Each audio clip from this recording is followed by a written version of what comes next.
নিশি এসেই নাদিয়াকে অনেক জোরাজুরি করে রোম থেকে বের করে আনলো। নাদিয়া কোনোভাবেই সৌরভের সামনে যাবে না।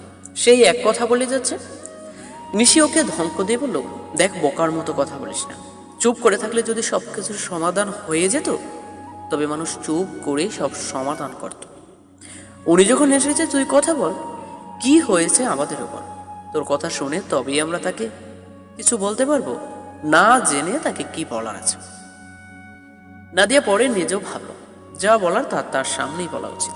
এটা আবু ঠিকই বলেছে, আর এখানে তো লুকানোর কিছু নেই, সবাই জানা উচিত কথাগুলো। এ ভেবে নাদিয়া সৌরভের মুখোমুখি হতে রাজি হল। অনেকক্ষণ নাদিয়া সৌরভ একে অপরের মুখোমুখি বসে আছে। বাধ্য হয়ে নিজের মুখটাকে ওড়নায় ডেকে নিশি ও সৌরভের সামনে আসত। কিন্তু কিছুক্ষণ পর নাদিয়া নিচ থেকে বলল, বলুন কেন এসেছেন, কি বলবেন আপনি? নিশি মৃদু ধমকি দিয়ে বলল, নাদিয়া এমন ভাবে কথা বলছিস কেন? সৌরভ অনেকটাই ইতস্ত সহিত বলল, নাদিয়া বাড়ি ফিরে চলো, বাবার ভাইয়া তোমাকে যেতে বলেছে। নাদিয়ার যেন রাগের শরীর তখনই চলে উঠল। বলল, কার বাড়ি যাব আর কেন যাব? আপনাদের ইচ্ছে হলে আমাকে বেরিয়ে আসতে হবে, আবার আপনাদের ইচ্ছে হলে আপনাদের হাতে চড় খেতে হবে। আমার বাপ মায়ের নাম ধরে বাজে কথাও শুনতে হবে? পেয়েছেনটা কি আপনারা? আমি ননির পুতুল? আমি আর আপনাদের বাড়ি ফিরে যাব না, সেটা ওখানে স্পষ্ট বলে এসেছি। আর আমি ফিরে গেলে তো আপনার মাকে হারাতে হবে। এমনটি অত্যন্ত আমি চাই না, এমনকি আমি আপনার থেকে মুক্তিও চাই। আমি আর এভাবে ধুকে ধুকে মরতে পারবো না। সৌরভ বলল, দেখো আমি তো ইচ্ছে করে তোমাকে মারতে চাইনি, তুমি মায়ের উপর কথা বলেছো দেখেই তো। নাদিয়া বলল, আপনার মায়ের মুখের উপর কথা বললাম বলেই আপনার রাগ হলো। যখন বিনা কারণে আপনার সামনে পিছনে আমাকে অপমান অপদস্থ করা হতো তখন আপনার একটু খারাপ লাগতো না? ন্যূনতম সম্মানটুকু আমি ওখানে পাইনি, কেন যাব আমি ওখানে আবার অপমানিত হওয়ার জন্য? সৌরভ বলল, দেখো কোনো সংসারে কথা কাটাকাটি হয় না, ঝগড়া হয় না, তাই বলে কি সংসার ছেড়ে দেওয়া যায়? আর তুমি তো জানো আমি মায়ের উপর। নাদিয়া বলল, আপনি মায়ের উপর কথা বলতে পারবেন না, এ কথাটা এ পর্যন্ত 1000 বার শুনেছে। মায়ের অন্যায়গুলো মেনে নেওয়া যায়, কিন্তু বউয়ের গায়ে হাত তুললে আপনার দ্বিধা হয় না। সৌরভ বলল, দেখো ওটা আমি ইচ্ছে করে দেইনি, রাগের মাথায় ভুল করে ফেলেছি। নাদিয়া বলল, ভুল করেছেন। আর সংসারের কথা যে বলছেন, ওখানে ঝগড়া হয়, কথা কাটাকাটি হয়, এটা আমিও মানি। পৃথিবীর এমন কোনো সংসার নেই যেখানে দু একটা কথা হয় না। দোষ করে কথা শুনলে মানা যায়, কিন্তু বিনা দোষে কেন আমি কথা শুনবো? নিশি বলল, নাদিয়া তোরা কি তোদের কথাই বলবি? কি হয়েছে পুরোটা কোটে বল। আপু তোমাদের তো আমার কথাগুলো শোনা দরকার। এতদিন বলে নিয়ে ভাবতাম একসময় সব ঠিক হয়ে যাবে, আজ তো বলতেই হয়। তারপর একে একে সেদিনের সব কথাগুলো খুলে বলল। তারপর বলল, মেজবু আমি জানি কথাটা আমার এভাবে সরাসরি বলা ঠিক হয়নি, তাই তাদের কাছে অনেকবার ক্ষমাও চেয়েছি। তারপরও তারা আমার ইতিগোষ্ঠী উদ্ধার করে ছেড়েছে। আমি এড়ে থেকে না আসলে তাদের শান্তি হবে না। উনি আমাকে থাপ্পড় পর্যন্ত মেরেছে, এরপরও কি করে আমি তাদের পায়ে পড়ে ক্ষমা চাইতে পারি? ওনার মা বলেছে আমি ও বাড়িতে থেকে না আসলে উনি কিছুই খাবেন না, এমনকি উনি বাড়ি ছাড়ার হুমকিও দিয়েছেন। সেখানে আমি কি করে থাকতে পারি বলো তুমি? যে আমার কি আত্মসম্মান একটু নেই, নাকি আমি কোনো বিবেকহীন মানুষ? এ পর্যায়ে নাদিয়ার গলা ধরে কান্নার কারণে কথাগুলো আটকে আটকে আসছে। তারপরও বলল, ওনার ফ্যামিলির জন্য আমি কি করে করেছি বলতো? নিজের এতটা কষ্টের চাকরি ছেড়েছে, ওরা চাইনি বলে মাস্টার্সটা কমপ্লিট করতে পারে। নিজের পছন্দ শখ চাওয়া পাওয়া সব কিছু ত্যাগ করতে হয়েছে। ছোট লোকের মেয়ে বলে কথা শুনতে হয়েছে, এরপরও সহ্য করেছে। আমার বাড়ি থেকে কিছু দিলে কখনো তাদের মন বোধ হতো না। আমি কি ওদের বাড়ি ওদের ছেলের ধরে হাত ধরে পালিয়ে গেছি? না ওরাই আমাকে সম্মানে নিয়ে গিয়েছে? আমি যে ছোট লোকের মেয়ে, গরিবের মেয়ে, এটা তো ওরা চিনে শুনে আত্মীয় করেছে। এরপরও আমাকে এত কথা কেন শুনতে? মা বলেছিল সংসার করতে গেলে মেয়েদের এরকম অনেক কিছুই ত্যাগ করতে হয়, মেয়েদের অনেক কঠিন পরিস্থিতিও মানিয়ে নিতে হয়, অচেনা মানুষগুলোকে আপন করে নিতে হয়। তাই চেষ্টা করেছিলাম, কিন্তু আমি যতই তাদের আপন করতে চেয়েছি ততই ওরা আমাকে দূরে সরিয়ে দিয়েছে। কিন্তু কত মানিয়ে নেওয়া যায় বলো তো? মানুষের ধৈর্যের একটা সীমা পরিসীমা আছে। জিজ্ঞেস করে দেখো নাকি এ কথাগুলো আমি মিথ্যে বলেছি কেন? আবার সৌরভের দিকে তাকিয়ে বলল, আর আপনি? আপনি আমার মাকে মাসে মাসে টাকা দিতেন, এটা আমি জানতামই না কখনো। আমার মায়ও বলে আমাকে, অথচ আপনার মা তা জানত। বিদ্রুপের হাসি এসে মায়ের দিকে তাকিয়ে বলল, আর আমার মায়েদের তো আত্মসম্মান নেই, লাজ লজ্জা কিচ্ছুই নেই, সেই জন্য আমার নিষেধের বড় জামাইয়ের টাকা নিতে তাদের বিবেকে বাঁধেনি। টাকার কি তোমাদের এতটাই প্রয়োজন ছিল যে তার টাকাগুলো না নিলে চলতোই না? আর তোমাদের জন্য আমাকে এতগুলো কথাও শুনতে হলো। সৌরভ এবার কথা বলার কোনো ভাষা পেল না। শাহানার নিশি মুখে হাত দিয়ে একে অপরের দিকে তাকাল। নাদিয়া মায়ের দিকে তাকিয়ে বলল, আমি জানিনি উনি তোমাদের কত টাকা দিত, কিন্তু সেদিন ওনার মা বাড়ির সমেত লোকের সামনে বলে উঠল ওনার ছেলে নাকি আমাদের পুরো সংসার চালায়, ওনার ছেলের টাকায় আমাদের সংসার চাকা করে, মেয়ে দিয়ে দিয়ে আমার মা ব্যবসা করছে। কথাগুলো এই মানুষটার সামনে বলেছে। জিজ্ঞেস করো সেদিন উনি কেন চুপ করেছিল, কে বলেছে ওনাকে টাকা দিতে, আর কেনই উনি আমাকে ইচ্ছে করে কথাগুলো শুনিয়েছে? ওনার টাকা কি সত্যি তোমাদের সংসার চালাতে? কত করে দিত তোমাদের? শাহানা যেন লজ্জায় মাথা কাটা যাচ্ছিল। সলসল চোখে বলল, বাবা আমরা তো তোমার টাকা নিতে চাইনি, তুমি জোর করে দিয়েছো, আর তুমি বলেছো আমার মেয়েকে না চালাতে। অথচ তুমি তোমার মাকে কথাগুলো বলে আমার মেয়েকে কতগুলো কথা কেন শোনালে? আমরা সত্যি তোমার টাকার উপর নির্ভরশীল ছিলাম? কি দরকার ছিল সে চেয়ে অপমানিত করা? সৌরভ মুখ নিচু করে বলল, আমি জানি না আম্মা আমার কথা বিশ্বাস করবেন কিনা, কিন্তু আমি বিশ্বাস করুন আমি আমার মাকে এ ব্যাপারে কিচ্ছু বলি। আমি যখন নাদিয়াকে কথাটা জানাতে নিষেধ করেছি তখন নিজের বাড়িতে কেন বলবো? আমার বাবা অন্যরকম মানুষ, তাই আমার বাবার সাথে সেদিন কথায় কথায় এই কথাটা বলেছিলাম, আর তখনই মা কোথা থেকে এসে শুনে ফেলল। তখন যদি আমি মাকে কিছু বলতাম মা আরো কথা বের করে আনতো, তাই চুপ করেছিলাম। নাদিয়া বলল, শুধু কি তাই মা? মানুষকে বললে মানুষ জানে, না বললে কেউ জানে না। মানুষের উপর ভালো মানুষই সবাই দেখে, ভিতরটা কেউ দেখে না। কেবল তারাই জানে যারা ওই মানুষগুলোর সাথে থাকে। তোমাদেরকে আমি কথাটা কখনোই বলিনি, শুনে তোমরা কষ্ট পাবে এই ভেবে কথা যখন উঠেছে তখন সবই বলা দরকার।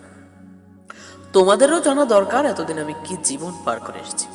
ওনার মা আমার দুটো বাচ্চা নষ্ট করেছে প্ল্যান করে, এবং এটা উনিও জানতো, কিন্তু কখনোই কিচ্ছু বলেনি। নিশি আটকে উঠে বলল, কি বলছিস কি? নাদিয়া বলল, কম কষ্টে আমি নিজেকে পাথর বানিয়ে আর আমাকে তিলে তিলেই শেষ করে দিয়েছে। ওখানে শুধু মান সম্মানের ভয়ে পড়েছিলাম। স্বরূপ লজ্জায় মাথা নিচু করে আসে, কোনো কিছু বলার মতো মুখ করেনি। নাদিয়া হাতের উল্টো পিঠ দিয়ে চোখের পানি মুছে বলল, ওনার মা আমাকে বিয়ের 5 বছর আগে বাচ্চা নিতে নিষেধ করেছে। কেন করেছে তা আমি জানি না, হয়তো ওনার মেয়েদের আর নাতি নাতনিদের আদর কমে যাবে বলে। বাবির ছেলেটাকে উনি আর সহ্য করতে পারে না। জানি না, আল্লাহ ভালো জানে ওনার কেমন মানসিকতা মানুষ। বলতে সংকোচ হলেও এই মুহূর্তে বলাটা দরকার। কথা যখন উঠেছে তখন বলতেই হবে। এই মানুষটা একটা বাচ্চার জন্য আমার মাথা খারাপ করে দিচ্ছিল। তখন অনেক ভেবে শুধু তার মন রাখতেই আমি শাশুড়ির কথা বলে বাচ্চা নেওয়ার সিদ্ধান্ত নিই। কিন্তু যখন কথাটা আমার শাশুড়ি জানলো, উনি তখন কোনো প্রতিক্রিয়া দেখায়নি। আমি ভাবলাম হয়তো রাগ হবে, বকবে, কিন্তু উনি কিচ্ছু করেন। তার 1 সপ্তাহ পর আমার বড় ননাস আমাকে কৃমির ওষুধ বলে কি একটা ট্যাবলেট এনে দেয় খাওয়ার জন্য। আমি কোনো কিছু না ভেবে খেয়ে নিই। তারপর দিন থেকে আমার ব্লিডিং শুরু হয়ে যায়। বুঝতে পারি এটা ওষুধের কুফল। সেবার 2 মাস না হতেই আমার গর্ভপাত হয়। কারণ নিজেও জানতাম না, আর বলে দেওয়ার মতো কেউ ছিল না। গুণক্ষরও টের পাইনি তাদের ষড়যন্ত্রের কথা। ভেবেছি হয়তো এমনিতেই হয়ে গেছে।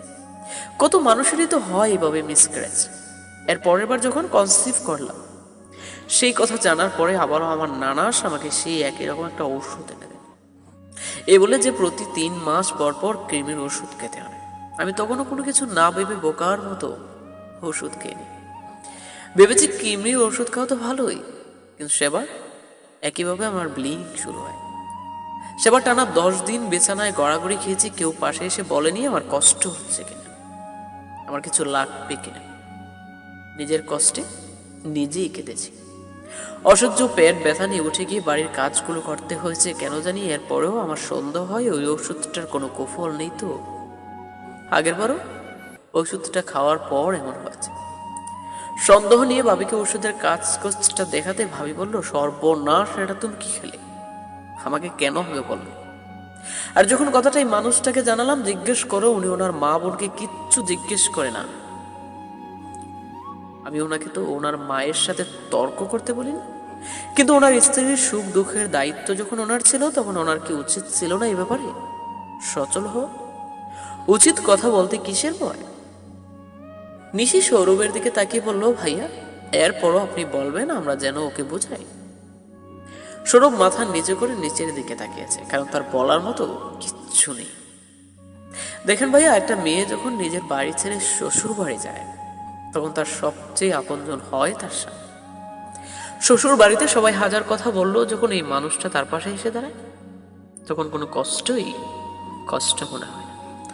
আর একটা সংসার কখনো ভালোবাসার উপর নির্ভর করে চলে না। ভালোবাসার সাথে শ্রদ্ধা, সম্মান আর বিশ্বাসের মজবুত একটা শিকড় টানা থাকা দরকার। তাহলে কোনো কিছুতে সে সম্পর্ক ঢলাতে পারে না। আপনি কি মনে করেন আপনার মা এই কাজগুলো খুব ঠিক করেছে?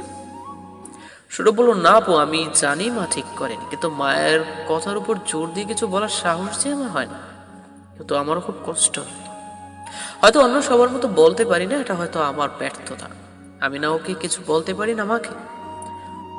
দুটানা একটা জীবন নিয়ে আমি পড়েছিলাম, আর আমার মা তার মেয়েদের প্রতি একটু বেশি ভালোবাসা দেখায়। নিশি বলল, ভাইয়া মা আমাদেরও আছে, আমাদের মাও আমাদের অনেক ভালোবাসে।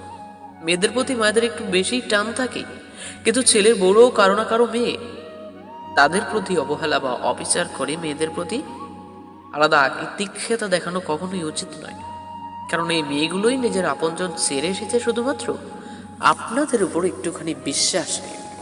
আর মায়ের উপর জোর দিয়ে উঁচু গলার কথা বলতে ইসলামও নিষেধ করে হয়েছে, কিন্তু আপনার মা যা করেছে তা মোটেই ঠিক করেনি।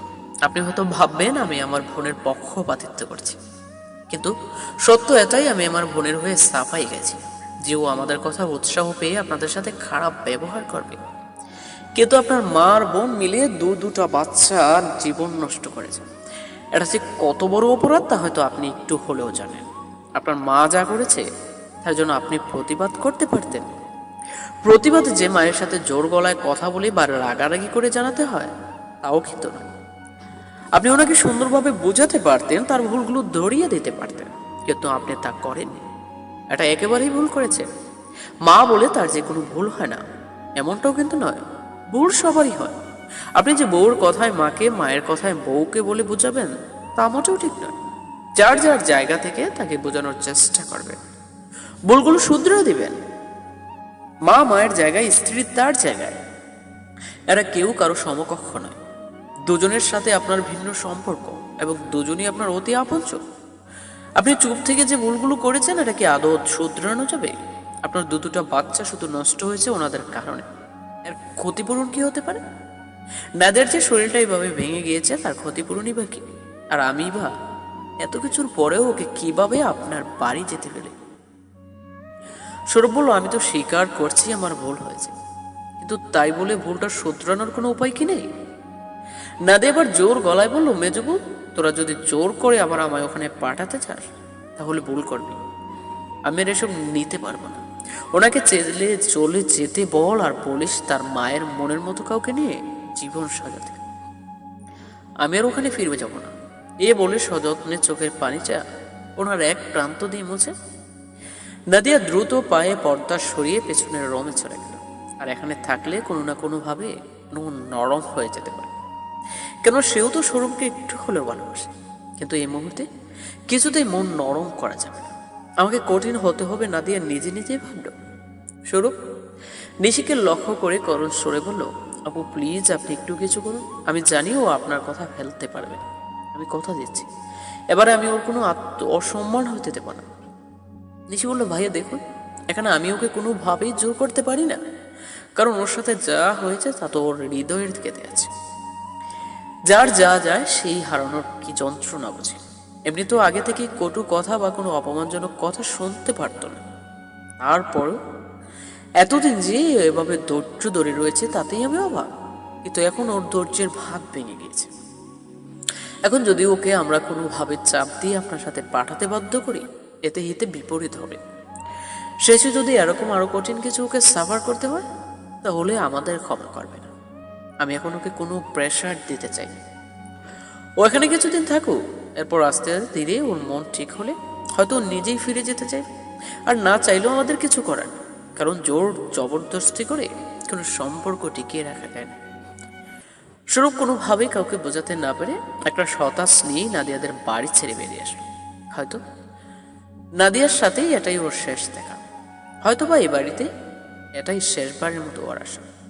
তারপরও মনে মনে সৃষ্টিকর্তার কাছে সাহায্য প্রার্থনা করল, যেন উনি নাদিয়ার মনকে নরম করে দেন, এভাবে যেন সম্পর্কটা শেষ না করে দেয়, একটা বার যেন ভুলগুলো শোধরানোর সুযোগ পায়। তো ফ্রেন্ডস, আজকের পর্ব এ পর্যন্তই। আশা করি আপনাদের ভালো লেগেছে। যদি ভালো লেগে থাকে একটি লাইক দিয়ে দেবেন। আর আসলে দেখা হবে নতুন পর্বে। আল্লাহ হাফেজ।